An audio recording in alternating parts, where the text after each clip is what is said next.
Thanks for choosing the main laser channel letter welding machine. Now let's see how to install the whole system when you receive the machine.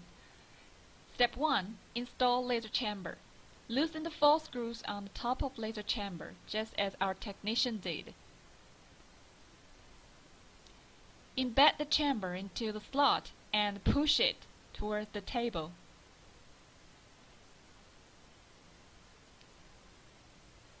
You might need a hand to do this job.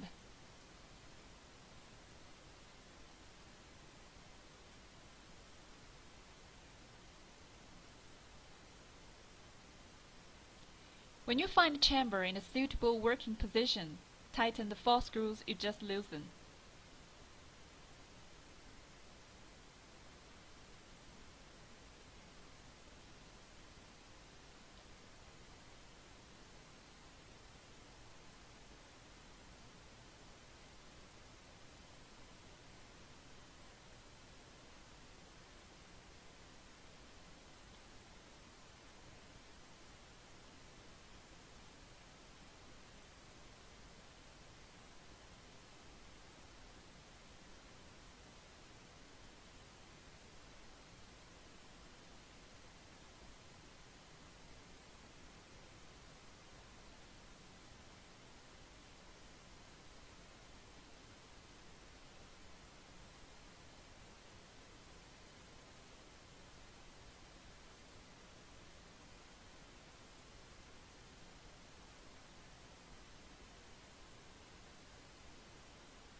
Step 2. Activate optical system. Insert the 2 poles into the small holes on both ends of the condenser cavity. Put on their own caps and take off the 2 sticker seals to activate the optical system. Then you can close the lid.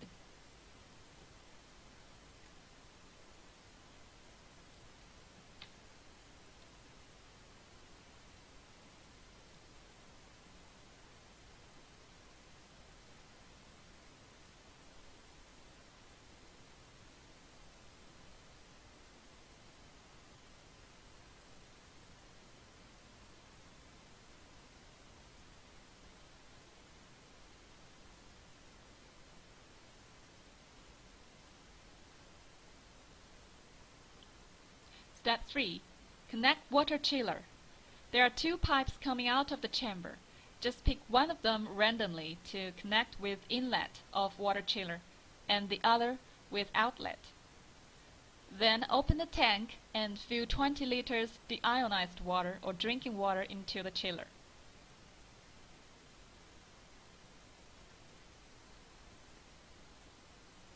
Step 4. Install observing system. Please watch this part carefully and do exactly the same.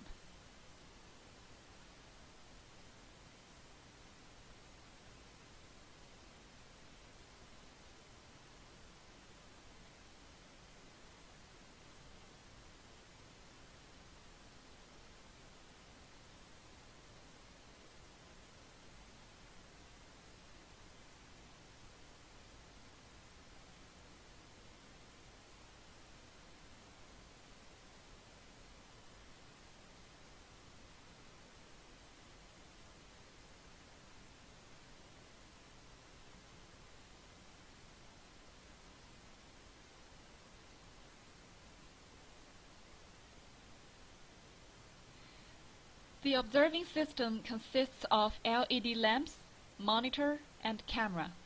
So there are 3 power lines totally, with a separate signal wire connecting camera and monitor. Just make sure all of them are correctly plugged, as our technician did.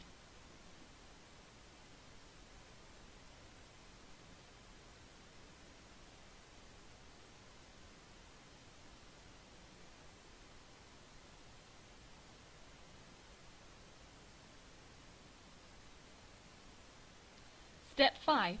Install external devices. Firstly, connect the foot pedal and place it within the distance your feet can reach.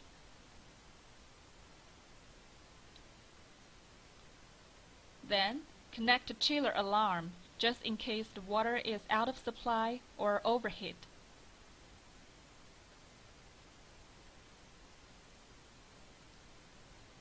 Step 6. Connect power supply. The power supply of laser welder and water chiller are separate, but both of them requires 220 volts. The two red wires are live wire, the blue and black ones are zero line. After turning on the air switch, it's time to operate. You'll find the control panel beneath the working table.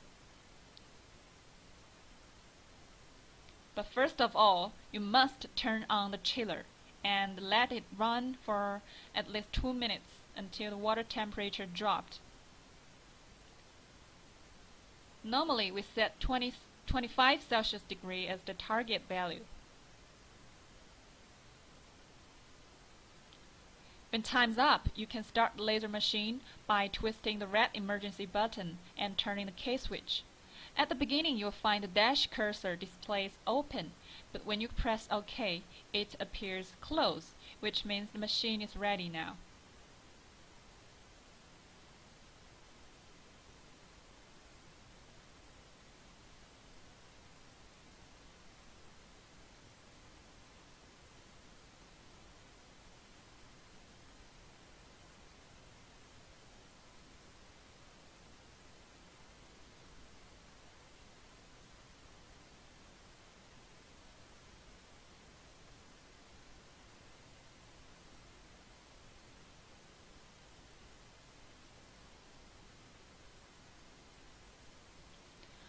You may select any parameter you want to change and adjust the value by plus or minus button.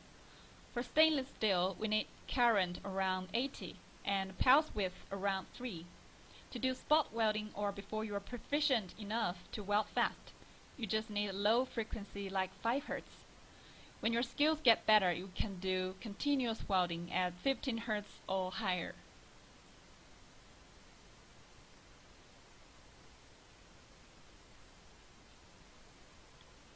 The small red button is switch for red pointer. Turn off the LED, you will see the red pointer clearly. Now you can adjust the angle or position of laser head so that the red pointer is just beside locating rod, as close as possible. This wheel can lift and lower laser chamber to get the right focus, and the foot pedal is the trigger of laser. During welding test, you need to observe the screen and make sure the image is clearest and the crosshair is just in the center of the melting pour. If not, you may adjust the observing system by the 3 screws on right side of the camera.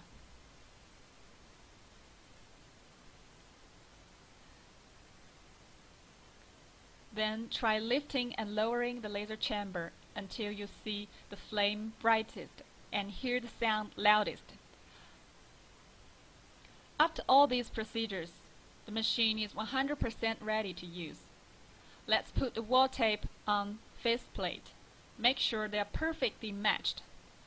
At the same time, watch the monitor and make sure the crosshair is just on the line to be welded. You may use this knob to regulate. And there is another knob beneath the laser chamber, which is used to move the chamber left or right. The black knob is for facula adjustment. Under a same current, the bigger the facula is, the weaker the single energy is, and vice versa.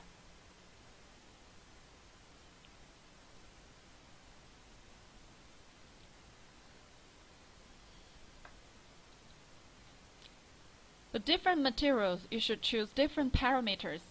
Generally speaking, the workpiece will be more solid when given higher current or higher pulse width. But don't overdo, for you might get laser breaking through the material.